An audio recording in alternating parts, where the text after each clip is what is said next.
All right. My self-imposed suspension from Winging It Wednesday is over after 4 weeks, and I'm back. But you're still on probation. You actually looked pretty disappointed, Warren, whenever you walked in. I'll try to let that one go. Hey, I do want to let the world know that we have millions of dollars of equipment in this building. But the one that we use the most and the one that works the most reliable is the stopwatch. And everyone gets the same amount of time. Just want to put that out there. Just want to say that. Winging It Wednesday is a big part of what we do to give everyone a chance to say their piece, and that's what we do each and every week with Carol Ross, Warren Cottle, and Stafford Barnett. Okay, so-called deconsolidation. I say that because just the word is so loaded, and people think of all sorts of different things. Deconsolidation. You also have the LUS deal, management deal. Is it a sale? Is it not a sale? Was it a sale? Could it be a sale? Plenty of questions, and it seems like it will eventually go to the voters. But the question I had for you guys is, do you think it's actually even going to make it to the voters, first of all, through the council? And then if it's there, is it just going to be too much for people to decide on? Warren, we're going to start with you today. Your thoughts on all this? As far as the making it to the voters, I think that I think the deconsolidation issue probably will make it to the voters. I don't know if it's going to pass or not. It's such a convoluted issue that it just the whole thing. Both of these things, I think, have been approached in the wrong manner, and that is the LUS deal plus the deconsolidation. And there's certain things we can do to take care of the deconsolidation, consolidation, whatever you want to call it, and nobody seems to want to do that. One of the things it's going to take is changing the state law, but hell, that's no problem to do. I mean, the legislature does it all the time. The other one, the LUS sale, I don't know. You know that I tried to find that the letter of intent online, couldn't find it. I don't know what the thing spells out and what it doesn't spell out, but that that obviously that they're talking about some kind of a sale of assets or whatever. LUS, I mean, they're talking about selling as I understand, talking about selling the power generation and the electric utilities division of it. And then there are people who says, well, no, it's not a sale. It's a management contract and this, that, and other. Who in the hell is going to pay $500 million to manage something? Huh? If you don't own anything. That's, and that if we're managing it now and nobody is paying, we're paying somebody, $150,000 a year or whatever, that doesn't seem to be too kosher, if you ask me. But I understand what they're talking about. The company wants to come in here and buy the thing because it's pretty good. Keep it for a couple of years and sell it to a bigger entity, and like Entergy or one of those. And but that's the way things go. It may make sense to sell it, it may not. Carol, we had Mayor President Robideau on this week. Had a lot of these same questions. He reiterated the fact that it wasn't a sale of the assets; it was a point of the management, but. The pretty obvious thing from two people, Bernie and myself, who cover business all the time, it would make no sense for anyone else to get involved unless they could make a lot of money. That's kind of where we are. Am I wrong? You think? Look, this whole thing smells. And from the very beginning, I can tell you that the stories all said sale or management of assets. Sale was the word that was used, no matter how much our artful dodger of a mayor likes to rephrase it. It was out there as a sale or management of assets. So it started from them. Now, the only thing that makes sense here is that somebody's going to make a lot of money out of this. Nobody gets paid till the sale is made or till the deal is made, whatever the deal may be. As Warren points out, even let's say they did sell it or offload the management, whatever. What happens then when it goes to a private entity? Can they still guarantee the monopolistic characteristics that they have now with the LUS? I mean, everybody in the city has to buy power from LUS. Does that carry over to a private entity? I don't know. There are a lot of really tricky questions involved with this, and then it goes under the Public Service Commission, which LUS is not under the Public Service Commission. Only fiber is, not LUS. So then it goes under the Public Service Commission. And then the profit motive kicks in. Why are they not taking sewer and electric? If they were so concerned about making all these investments in Lafayette, why would they not take sewer and electric, sewer and water, because those two often have to be, or had to be in the past, more than they are now, but still on occasion have to be subsidized by electric, which is the cash cow, and which pays a lot of money in lieu of taxes to the city. Do you think it's just going to be so much that, because look at all the questions we have, and we've been now talking about it for a couple weeks. Do I think that let me tell you, this is the one thing I can guarantee you, the people will not vote for this. The people will not vote. Who can vote? City of Lafayette, stakeholders, people who invested in this. They will not vote for this. All right, Stafford, your thoughts? I've got great news for everybody in the room. Yes. LUS is still not for sale. Okay.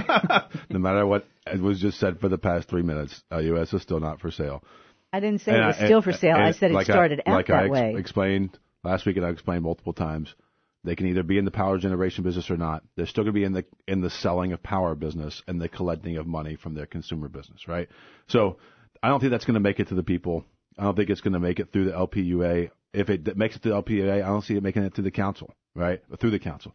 Deconsolidation, I do see it be there. I think that they've refined that a little bit. I think they've put the right things on it as far as reinstating the term limits.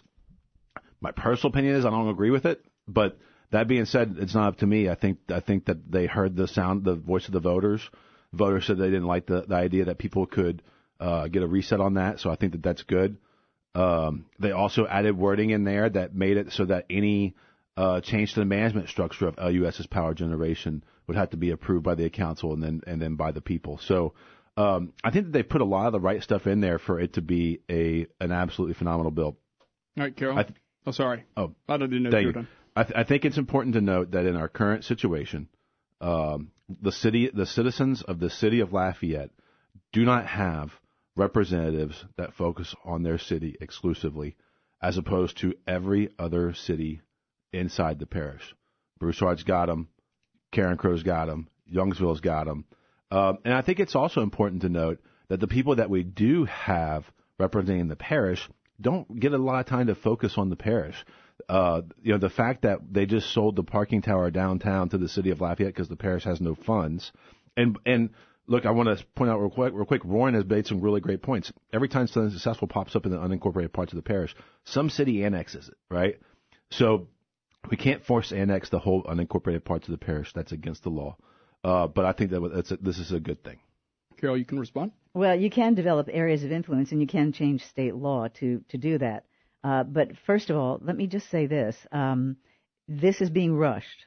There are many other issues that should be considered before this gets rushed through. And, in fact, they should wait for the 2020 census to see really where the demographic shifts are. And once again, we had more input on the horse farm design than we have had on this thing. They should pull back on this thing and let cooler heads prevail. And once again, they've given us only one option. One option. That's why the last one went down in flames. I think we really need several more options. Let's open it up for a lot of other issues, and let's get some more, some expert help in here maybe to guide this along. Have any of the three of you been to any of the town halls that have had? You went to one? We were out of town. Oh, yeah, we were still gone. What was the feeling at that meeting? Were you in an area that's part parish, part city? Your district? So, yes. Yes. I went to the one with Bruce and Liz, and then I watched the one with Bellard and Terrio. Mm-hmm. So there's two sentiments, right? Or there's three. There's people who are genuinely curious. There are people who support it, and there are people who are against it that show up at these things. Mm-hmm. And I think it's important to note that the anti-party is trying to figure out what's going to stick right now, and they keep throwing things at the wall to see what. And the current thing that sticks the most right now is this is too fast, it's too rushed, and I get that. And I want to point out to people that we've been discussing this for 9 years. This is not a new conversation. This is a different way to do what we've been talking about trying to get done for a long time. And on top of that, we've got until December to continue to discuss it. It's up to the council to get something in front of the voters to decide on. Warren, wrap this one up for us, please. Yeah, going back to the LUS deal, what is going to be sold? You said it's not a sale. There is potential to sell some of the plants or the management responsibilities of the plants that is currently managed by CLECO. Okay. So that is a sale. that most companies that sell, the company itself really never sells. They sell the assets of the company. So what we're talking about here, they're coming in here and talking about buying the assets of the power generation part and the customer service base and all that stuff of LUS. To me, that constitutes a, quote, sale. Correct, but they're not.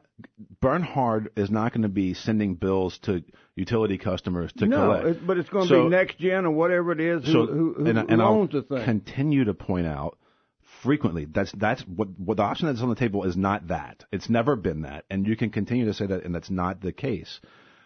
LUS produced 40% of its own power last year. They bought 60% of the power that it produced on the open market. They can either move that number to 100%, right? Sell it the assets to anybody that'll buy them and continue to buy power and probably make more money doing it that way. I don't see that happening. And look, let's be clear. If it goes to the citizens are going to say no. There's so much bad information out there that's being perpetuated about this. They're going to say no to it. Well, it just stinks to high heaven. That's why there's all kind of confusion. We're just having a play on words. You're talking about a sale, and you're saying, well, a sale is not a sale, Sale of assets. Well, that's still a sale. It's a commodity business. That's what I'm saying. Huh? It's a commodity business. We're going to move on to talk about the midterms next. But let me say one thing real quick. We were out of town, so I didn't see this, but I had a number of callers call in, and they don't have any reason to lie to me, saying that Robodeau actually had it on his Facebook page as a sale. Well, I think that's how the initial. It has been reported. Yeah, that's how the initial report from various sources. Well, so it didn't start with us. It started with him. Anywhere. It started, like, for example, the very first thing I was looking at it because when we were on vacation, the very first thing was I saw an article by Leslie Turk. That's what I saw, and so the word sale or management was in that title. And KATC had the same article, but the people who called me said they saw it on his Facebook page. On the title. And so it's not like that was created by anybody in this room. So that's the only thing I wanted to make clear is that came from her source is how she printed it, and that's just the first thing that I saw about that. Well, everybody must have had the same source because Claire Taylor had the same thing and KATC had the same thing, Bernie, and so we reported it too. He did clearly say, when he came in on Monday, he did clearly say that this is a management situation that they would be interested in at this point. And it also may have even evolved since the news came out as well. So, but remember, before all of this started, there was a lawsuit filed against LUS saying that it was illegal to have payment in lieu of taxes, which is absolutely legal. That's right. And so I think that plays into this too. There's been something, and when you see that the only reason this came out was about this letter of intent, that it was broiling under the surface, but they had been investigating for over a year. They're digging in, and from the sources I have saying they dug in so deeply that even Terry couldn't answer their questions. They had to go deep into the staff. So the staff knew that it was going on too. Okay, really this time, Warren, the quiet man in the corner. Please get the last word and then I'm pressing the button. And I want to say this in all fairness. It may make total sense to sell the thing. Because a private company comes in here and buys it, they're going to be paying taxes instead of paying money in lieu of taxes, so the city may actually get more. And I've heard it said before that these things have never worked before whenever a municipality sold their utilities. Hell, they sell them all the time. New Orleans sold theirs. Morgan City, Opelousas, most all of them have sold out. What it may make total sense to do, instead of selling the thing, is to turn it into a cooperative. All right, 7:24 now at News Talk 96.5 KPEL. It's Wingin' Wednesday, and we continue next. It's coming up now on 7:26 as we continue Wingin' It Wednesday. Our panelists, Stafford Barnett and Warren Cottle, Carol Ross, everybody joining us for a full Wingin' It Wednesday. All right, topic number two. This week, Trump versus Cohen. Trump versus the Koch brothers. Giuliani making his own headlines. And a threat to shut down the government for border security. So, the questions are, do you think all of this impacts the midterm elections? What about turnout locally? What do you guys think about all that? All right, Carol, you get to go first. I think because Warren, who started last time? I did. You did. So, Carol, it's your turn. Okay. Well, I mean, if you want to talk about the disruptor in chief, that is Donald Trump. He's got everybody roiled up one way or the other. Will all of these things play into it? Yeah, for sure. They will play into it. But how they will play into it is a whole other matter. Remember, we had polls that absolutely there was no way Trump could win the presidential election. And so we see, Trump won the presidential election. So it's really hard to have a lot of confidence in these polls right now that say the Democrats will sweep in a blue wave and take over Congress. I don't think that's going to happen. I think everybody's pretty much saying that it's tightening up now, and it all remains to be seen.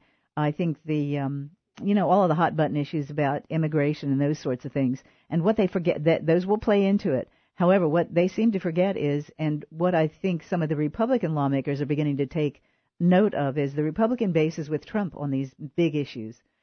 That is why he got elected. That is why he continues to poll higher and higher and higher, his approval rating, because he is sticking with that. I watched that speech last night, and I've watched a number of these things.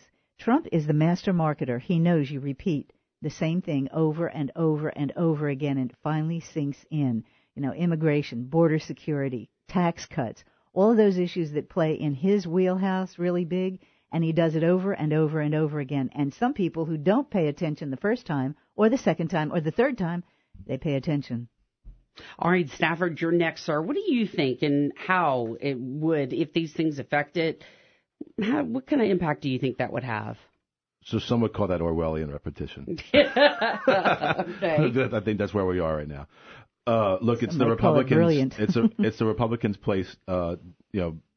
Jobs or the Republican opportunity to lose this election. Okay, I don't think the blue wave that some Democrats are talking about and a lot of Republicans are talking about is going to happen. I think you're going to see some seats move for sure. The New York Times had a very interesting podcast yesterday where they went and talked to Democrats about the plan for this election and what the plan is long term. And they are not looking at 2018 as much as they're looking at 2020. And one of the great questions I heard asked to one of the women on the show when they were literally training for these town halls was, how do you feel about women's rights? And her answer was, I'm so glad that you're here to talk about the economy. So they realize that they've got an issue with the fact that they've been marketing themselves to groups for so long instead of to everybody, that when they had an opportunity to really grow the base under Obama, they didn't do it, and it's cost them. And so I think what you'll see is you'll see some seats move from red to blue. Of course, that's going to happen. You may see some move from blue to red. I think the Democrats are probably going to have a net win across the board. Is it going to be enough to actually control anything? I don't know. As far as the border wall stuff, I don't see that happening. I think that there's too many Democrats or Republicans running in areas that feel differently about the border wall or may have a stronger middle of the road base than the far right or far left. So I think that's going to be a post-midterm thing. I think you're going to see the Democrats trying to reach out to everybody, which is what they should have been doing for the past 12 or 10 years. Mr. Warren Cottle, sir. I would say instead of the Democrats been reaching out to everybody up until here lately is totally wrong. Is that they have always done that, reaching out to different groups, one group as opposed to the other. Blah blah blah. That's what they've always focused on, and they've just gotten to where it's worse and worse now. And most of the groups they focus on now, they're so narrowly defined in ideology and such stuff that it alienates so many of the other people. So I think that's going to hurt them. I mean, it's been hurting them all the way along. My God, just look at your state legislatures, the governor's races, and all these things. They've lost ground after ground, and they still don't understand why. And they're still trying to tell people, well, we're not what you think we are. Well, you are what I think you are because you prove it every day.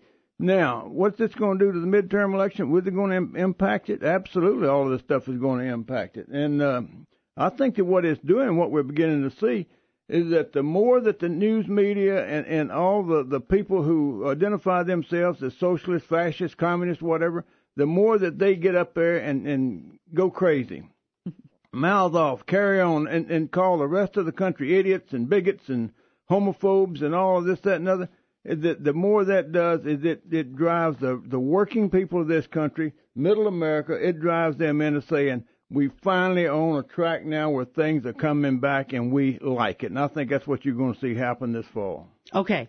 All right, some quick thoughts? Well, quite often people talk about the schism in the Republican Party, that there are two different groups and multiple competing groups, actually.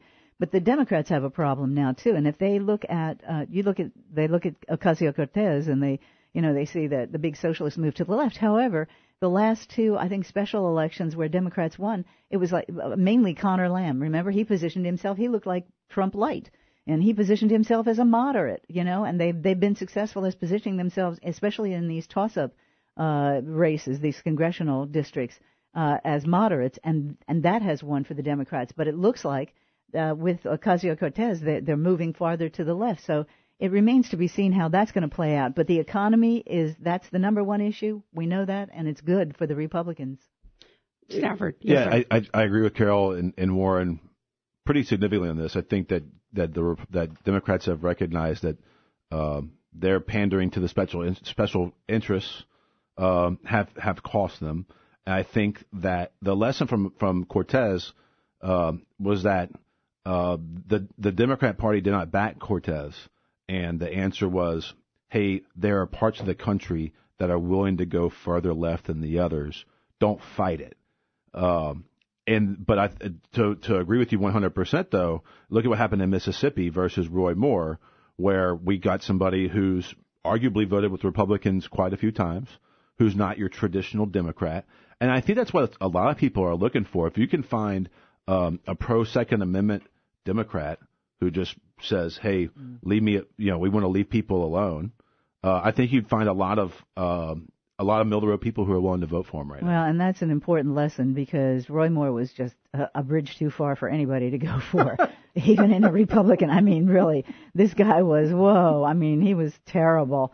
So that's a lesson to both the Democrats and Republicans. Don't go too far to the left or to the right because we are mostly a center-right country. All right, guys, it is 7:35. We're going to take a break here. When we come back, we're going to have a look at your weather forecast. And topic number 3, 3D printed guns. So all of that on the way. 7:40 now at Newstalk 96.5 KPEL. Debating the merits of Sacha Baron Cohen. I'm sorry. No debate. All I had to see was that yellow bathing suit several years back, and he's off my DVR queue. It's just a nastier version of the Ali G show. The Ali G. It's just an updated, nastier social media version of the Ali G show. Okay, so, which interestingly enough... You okay, Stafford? Look, I'm in heaven. This show, in my opinion, has been absolutely, awe-inspiring, hilarious. It's been... the Sacha Baron Cohen show. Oh, yeah. I thought you were talking about Winging It Wednesday. No. I read too. This has been very inspiring. What's funny is there are some pictures that have come up where he did get a sit-down at one point as Ali G with Donald Trump, who knew instantly because he was a fan of the show. He knew it, but he walked out. Yeah, he knew he was. Yeah. All right, so I want to talk about 3D guns. It's weird. The news cycle works so fast. This one came to a peak at 2 o'clock yesterday, and now it's already on the downhill because I was trying to explain to Bernie, it's like here we are, you have the left and the right train track. And then someone mentions 3D guns, and instantly both took a hard right turn and a hard left turn. And you had everyone saying, it's covered by Second Amendment. Then you have the other side saying, no, but it's a printed gun. And then it kind of meandered. Some politicians said what they had to say. And then by the time the NRA came out in the afternoon and said, FYI, we do not support any sort of firearm that's untraceable. Now the train tracks are back together again, and I think we're now back on the same page. Stafford, we'll start with you on this one. Lo and behold, I'm going to disagree with the NRA. When can you really put a stop on something that a 3D printer can do? Okay. Because things are still going to be out there, even if it's illegal. So I'd like to point out one quick thing. Mm-hmm. And I think 3D printed guns are dumb. Let me just point that out. When the ACLU defends racists, we look at them, we give them credence, and we say, you guys have some integrity because we feel that you're fighting for speech, for rights. Yet when we talk about the Second Amendment, we don't give people the same credence for fighting for rights. The 3D printed gun thing is one of the dumbest things that there is out there. The reaction that I've seen from people is insane. The single shot 38 special that they make isn't reliable. It has to have a piece of metal in it for it to work. and it's more likely, and it can blow up in your hands. It's not a quality gun. The other thing they keep pointing out is ghost guns, okay, which is another one of the dumbest things I've ever heard. If you can print an AR lower receiver, which is a part which doesn't do anything except hold other parts to make it work, right? And that thing will fall apart under hard use. Gun owners want reliability. That's what they want. If a guy is a concealed carry holder and buys a cheap gun and practices with it and it misfires, that sucker is going in the safe and he's never going to carry it ever again. The idea is to be able to protect yourself reliably, right? And 3D printed guns don't do that. Plus, the cost to get into the market, people worry about criminals go out and use them. It's $20,000 for a 3D printer. Nobody can afford to make these guns except rich people, right? So the 3D gun scare... Or drug dealers. No, actually, the cost of 3D printers is coming down. That was one of the concerns. Which is fine. That being said, why go spend $20,000 or $10,000 or $5,000 to get a 3D printed gun when you can go spend $250 and buy a Ruger that actually works? Gun. All right, great points, Warren. Well, yeah, I mean, the whole thing, I think it's kind of crazy. That remember one time I had the Clint Eastwood movie about the Secret Service and the assassin. Read my mind. And the assassin he made a had plastic molded gun with molds. It worked like a ballpoint pen or whatever it was. But look, there are all kinds of guns that are made outside of regular manufacturing that, anybody with a decent machine shop can make a gun if they want to. If you don't believe that, look what they did in Vietnam in the early days and what they did in Afghanistan. And you can still see videos of them making AK-47s and stuff with a coal forge and a couple of anvils and, some drill presses or whatever. I mean, there's all kind of ways to do those things. And you just can't regulate everything in the world. It's kind of like, counterfeiting money. You got all these printers and all this kind of such stuff that people no longer counterfeit cash as much now. I understand the big deal is counterfeiting checks, cashier's checks, payroll checks, and all that stuff. Bigger bang for your buck, easier to do. Yeah, because But anyway, the 3D gun, I agree with Stafford on one thing. Whoever's going to go out there and try to use that thing, that's the real nut. Well, all it takes is for the bullet to come out the other end by accident. And that's the end of the It could fad. easily happen. That thing blows up in 2 or 3 hands, Somebody goes there to use it, and they wind up with only one finger left, then they're going to start wanting to sue. Yep. Wanting to sue the printer manufacturers. Yeah, wanting to sue the company that for a lot of them, they'd be suing themselves because they're buying these damn 3D printers. The price is coming down. But here's the deal about this. I mean, do-it-yourself guns have been around. You can make a gun. It has to be detectable. Even the NRA, the director of legislative action at the NRA, said it's an untraceable gun. It's not legal. It has to be detectable in a metal detector. But when the government backed out and because of this suit that was filed by this guy Wilson in Texas with Defense Distributed or something like that. He filed that in 2013, and then the government backed down from its blocking, and that's what shocked everybody when they backed down. And they settled with Wilson June 29th, just a month or so ago, and agreed to pay his legal fees, which really aggravates me. Why should they pay his legal fees? But anyway, the interesting part about this to me is that he didn't sue under Second Amendment. He sued under the First Amendment. And he said it's a First Amendment case, and he claimed the government's attempts to block the publication of the information on the web because that's what he was wanting to do. Defense Distributed is a nonprofit. He's a nonprofit. So he was going to just publish himself on the web. His attorney, now this was the craziest part, he compared the state government's attempts to block his client's website to the Pentagon Papers case. And he said, I thought was interesting. That's crazy, Only because I think that would be in the conversation. Right, they were citing prior restraint, right, and all that kind of stuff. So that was to me the craziest part. I'm glad that the judge came down on this. This needs a lot more study, but the fact is that undetectable guns have been illegal for a long time, and this is crazy making stuff because you can hurt yourself more than you'll hurt the other guy. And why, as Stafford pointed out, you can buy a good working gun for a heck of a lot less. Why would you want to mess with even something? a piece on the street? It's double the Why price would you want to of mess resale, with this? right? I mean, but exactly. And I want to point out too, just to correct something real quick, the printers that can make these are not the ones that you can buy off the shelf. I mean, these are hardcore commercial printers, not the ones doing chess pieces. And if you look at the videos of people using these printed lowers, they do not hold up to the look. That's a lot of power. There's a reason it's made out of metal. Exactly. But there's not a lot of force put onto the lower receiver. But the dirty secret about an AR is that it's not that great of a gun. I mean, it's pretty reliable. The AK is actually a better gun. And the parts on this thing, it takes some abuse at times to make it work the way that you want it to work. And if you sit there and you hit it the way that other people hit it, you're going to snap that thing in half if you have a plastic receiver. It's the reason if plastic receivers worked, they'd be selling them without them being 3D printed. All right. I just want to say one thing, that hell has frozen over. Because we all think it's a boneheaded idea. Well, not that. Well, I mean, that's part of it. Y'all all agreed. But someone who every week is very vocal about not agreeing with you, for the first time admitted via text message that he, in fact, did agree with you this morning. So I am sure Only that took hell about a year. is freezing over. All right, it's 7:49. Just give me 10 minutes. I promise I'll screw this up. We're back with more. Screw it up.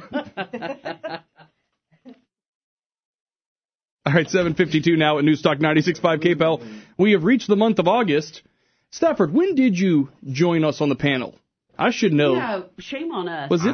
Was it before the first of the year for sure, right? I think it was last year sometime. Yes, Yeah, I think so, because I remember going out of town and calling in for Thanksgiving. So it was right around It was this right, time. yeah, it was right before Thanksgiving, I think. Weeks. Yep. When All right. was the last big rainfall? Because I remember that discussion, and you came on before that. Yes, it was right after. It was right before my thing When went did you- viral. when so did it was you the do the flooding in aqueduct? Harvey. It was 2 weeks before the flooding in Harvey, is what it was. Okay, so that was Harvey was in August. Because the joke was, like I'd go see a customer and they go, "Oh, you're famous now because you're on the radio." Yes. And then And you see what it's gotten you, and right? then it was on Fox News and everything else. Yes. And the front page of a newspaper in Singapore. Right. And I was like, no, I'm famous because of this. Disgustingly wealthy, right? Disgustingly. He drives a Lotus. Let's It's just tough- be honest. it's He's tough to get- disgustingly wealthy. It's tough to get comfortable in a bed made completely of cash, but one finds a way. One does find a way. You find a way. Now, get have through you it. ever had the bath of quarters yet? Because No. rich people do that too. No, I apparently. tried a quarter shower and it didn't go well. Okay, all right.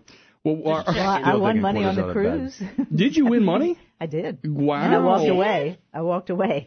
She's like, I won on "Cha-ching, one. check I it won out." on one machine, and then I was as gonna soon say, as I won, I walked to But another did you machine. walk away to the purse store right across the hall? No, I stayed Because away. that's what the wife did. I didn't win that much. I was told to walk very quickly through that section and the section that had Tiffany's. Yeah. He's like, keep moving, babe. I love No, you, but keep moving. Purses for me are not a status symbol. I just find them fun. They're no status. So we did the how long have you been here, Stafford, and then we talked about the potential money that Yes. which Yes. I didn't make it. Lucrative contract. Right. Yes. Is this how I get fired? Well, Is this like, hey, No, Stafford, no, it was no. a good year. No, we if had that a good was going to time. happen, we'd have brought you pizza. yes, that's the It's radio, bruh. If we bring in pizza, run. Here's a plaque. Or a fish wrapped in newspaper. But No, truthfully, if you want to quit, just do it on the air. I was about to say And that's the then- tradition of Winging It and Wednesday. then- Is it yeah. really? Unexpectedly. Oh, yeah. Go Oh, ahead yeah. and do it on Your the air, predecessor. and then when the host says, And be nasty to the host. yeah, when the host genuinely says, "Thank you very much for your contributions. I enjoyed getting to know you," then you tell her off. So just Also work on the that. air. Yeah, like I'm not to a- the tune of, y'all are just ridiculous. I'm not a tell-off kind of guy. Well, good. I know. Well, we are happy to have you. It's good to have a bunch of different discussions. We just have a little bit of time left. I just What? want some quick takes on this TSA deal. Now, we were talking about this on Monday. I have a friend who lives in Houston, and his next-door neighbor is an air marshal. And when he told me that, I said, I don't want to know these national security secrets, because I thought it was a big secret. And, people don't know him on the planes, but he's there and he flies around. Now, this guy is someone who I would not want to meet if I was trying to do something on a plane, because he's about 8 inches taller than me and probably weighs 100 more pounds. And trust me, it's all muscle, not the fun stuff. And so he's, this guy just always works out. He runs around with his kids tied to a sled in Texas so he could work out when he's running. He has his 2 kids while he's running around the block. I mean, this guy is something. Doesn't everybody do that? Anyway, well, now we learned. Oh my God, you're rich and you can do that? I'm so rich I pay people to do it for me. The TSA program that involves using air marshals just to kind of watch what people are doing. And I think we've all, in the post 9/11 age, we've all been on a plane where you glanced at someone and you thought, if it was going to be someone, it's got to be him. He's pretty nervous. One guy was doing yoga. Sorry, Carol. Yoga on a transatlantic flight by the bathroom. I was saying Hail Marys. I'll just let you know that. I've been known to do some stretching poses back in the galley with the I help the stewardess. Is this just something we're just finding out about? And are there like a million other programs just like this? And why are we wasting our time on it? Or is it really an invasion of privacy? I wouldn't say there's a million other programs, but I'd say there's a whole lot. You know, look, being an air marshal has got to be a pretty boring job anyway. All you do is sit there and fly from one place to another and probably don't even get to have a whole lot of fun when you get to wherever you're going. And especially on American-owned aircraft today when the flight attendants no longer are required to quit at 32 and no longer have weight limits and whatever. I'm going back to the early days of the Sky Marshal business. The Wright brothers? but look, they turn around and they need something. Don't they need mess something with the host. to do, and so they're going to get you. They're going to turn around and. We gotta trade information with each other. So then you keep on. Where does this stop? I mean, I understand it, but look, what I'm more interested in doing, keep the Sky Marshals, get rid of the damn TSA. Okay, Carol. Did you see some of the criteria they use? 45. If you go to the bathroom too often. If you look suspicious, wringing your hands. If you have a cold, hard stare and you're looking at people, I mean, some of the criteria are absolutely ridiculous. I know. Really. So subjective. Right. Totally Really. subjective, which is why the ACLU is suing. Of course they are. Yeah. They're not worried about Trump getting hammered and Manafort being thrown in jail in solitary confinement for a tax deal 30 years ago. But no, we're going to worry about somebody who has a cold, hard stare on a plane. We're going to worry about that. And I know, Stafford, I know people who are afraid to fly who probably experience all those things, who probably exhibit all the nervousness, fidgeting. I mean, you get us going in some bad turbulence. And I mean, Sarah and I are like, pull out the digital version of the will, so it's first in your phone, if something happens. Running to the bathroom a lot. Yes. Your phone's supposed to be off while you're on that plane. You hit send. Fake news. That is such fake news. I am a no airplane mode type guy. You hit send so that when when it's crashing towards Earth, it gets coverage and it sends out all your important documents. Okay. Listen, I want to point out one thing, and somebody out there is laughing at this joke. Warren's a Highlander. He has been around for 1,000 years. I totally agree with you. There's another Highlander walking the planet with a sword waiting to decapitate him and take his energy. They all have ridden bulls. That is like... They have all ridden bulls in the past. So, it just comes with the territory. TSA sucks. With the guy who plays the Highlander. We like him, huh, Bernie? Flying on a plane that when you get on and nobody's been checked for anything probably sucks worse. Yeah. So, look, those guys got to find something to do. I imagine it's got to be tough to not do a crossword puzzle or a Sudoku while they're sitting back there. They miss as much as they catch, and that's been documented. Yeah, my favorite one was the guy that was wearing the wrong T-shirt, and he told me what branch of the service he was in. I was like, oh, I am so fine on this flight. Listen, Air Marshal! Yeah. I'll be super quick. If you're ever flown to D.C., I've only flown there once. You fly in and you realize you're going to the Capitol, and you think that every person in the suit on the plane's in the CIA. Yes, right. So, yes, they are. They are. Watching you. Panelists Stafford Barnett and Warren Cottle Carol Ross, thank you for your time today. Winging It Wednesday. Again next week. Join us. We're back with more Acadiana's Morning News next.